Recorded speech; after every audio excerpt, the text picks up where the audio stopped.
สำหรับมื้อนี้นะจ๊ะตื่นเช้าขึ้นมาวันหยุดจ้ามื้อนี้ก็จะเป็นวันอาทิตย์มานึ่งข้าวนึ่งน้ำไว้นะจ๊ะหลังจากที่นึ่งข้าวนึ่งน้ำแล้วท็อปปี้ก็ไปหาอาบน้ำแต่งตัวออกมาก่อนนะจ๊ะหลังจากที่อาบน้ำเสร็จแล้วใส่เสื้อผ้าเรียบร้อยแล้วเฮาก็สิมาทำความสะอาดตัวเฮ็ดกับข้าวเฮาก่อนนะจ๊ะบ่ได้เฮ็ดโดนแล้วนี่อันนี้ก็สิท็อปปี้ก็สิมาเช็ดมาถูก่อนนะจ๊ะเอาให้มันสะอาดๆก่อนนะแบบว่าคราบอยู่ข้างล่างมันสิได้สะอาดหลอนหมดก่อนนะจ๊ะเฮาจังค่อยสิได้มาเฮ็ดกับข้าวกันนั่นล่ะหลังจากที่บ่ได้เฮ็ดกับข้าวมานานจ้ะก็สิมาเตรียม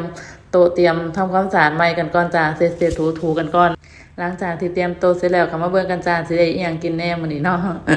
นั่นล่ะจ้าหลังจากที่เตรียมเสร็จแล้วทอฟฟี่ก็สิมาเตรียมผักเตรียมมะเขือเนาะจ้าอันนี้ก็สิทอฟฟี่ว่าสิเฮ็ดซุปมะเขือหั่นนะใส่กับเห็ดเฟียงเนาะจ้าอันนี้ก็ได้เห็ดเฟียงมาตลาดน่ะ30 บาทมะเขือนี่ก็เป็นมะเขือที่เอามาจากบ้านจ้าทอฟฟี่เอามาตั้งแต่วันหยุดฟังหันเนาะที่ว่ากลับบ้านนะจ้าแม่อันนาเพิ่นเก็บให้ทอฟฟี่ก็เลยว่าสิเอามาซุปจ้ามะเขืออ่อนดี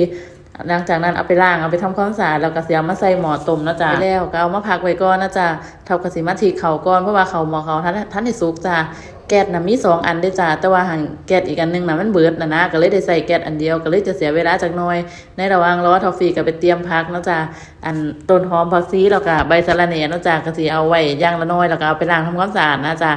แล้วก็เอามาเตรียมไว้นี่ล่ะในระหว่างนั้นทอฟฟี่ก็จะเอาใส่กรอกไปใส่หม้อทอดไร้น้ำมันเนาะจ้าก็จะอบในหม้อทอดแบบนี้ไปเลยเพราะว่ามันสะดวกสบายเนาะจ้าตั้งแต่มีหม้อทอดไร้น้ำมันนี่ก็สะดวกสบายขึ้นหลายเด้อจ้า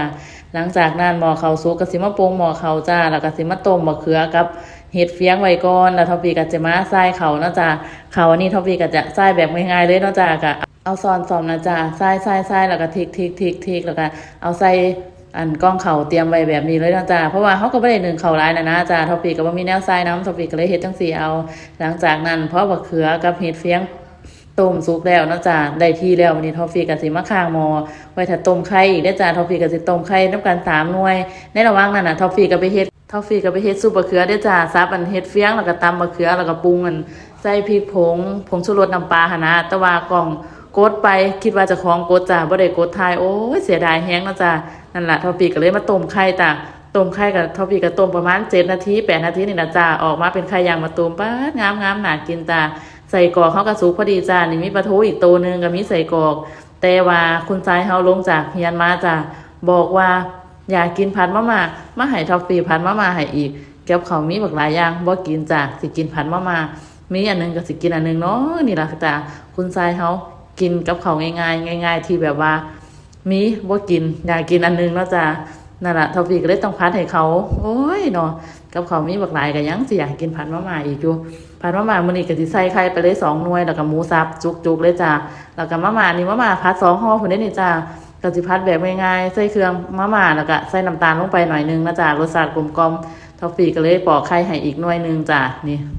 กับเขามื้อนี้ป๊าดเป็นอาแซ่บแฮงจ้าพุ่นน่ะข้าวเหนียวกระติบนึงแต่ว่าอยากกินผัดมะม่านี่ผัดมะม่าจานนึงจ้าอันนั้นก็จะกินคนเดียวด้วยนะนี่จ้ามาเด้อมากินน้ำกันบัดที่นี่พี่ทอฟฟี่หาลงแล้วพี่เบิ่งข้าวเหนียวอันคุยกับซุปมะเขือใส่เห็ดนะจ้าป๊าดแซ่บทอฟฟี่บ่ได้กินโดนหั่นนะจ้าวันหยุดจังค่อยสิมีโอกาสได้เฮ็ดกินเด้พุ่นน่ะทอฟฟี่ก็คุยเอาพุ่นแล้วเนาะคุณชายเฮาก็บ่กินน้ำแหมอันนี้ก็สิกินพุ่นละจ้าเช้าเที่ยงพุ่นละ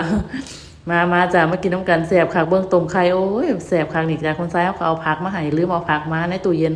อันพักอันนี้ก็เสียวมาตะบ้านพุ่นละจ้าออกมาทักเอาออกมากินสิไปทางเขาบ่แล้วจ้าเหี่ยวเริ่มหยังแล้วนั่นล่ะทอฟฟี่ก็เลยได้เอามาซุปกินพุ่นน่ะเอากินเข้าไปกินให้มันอิ่มจ้า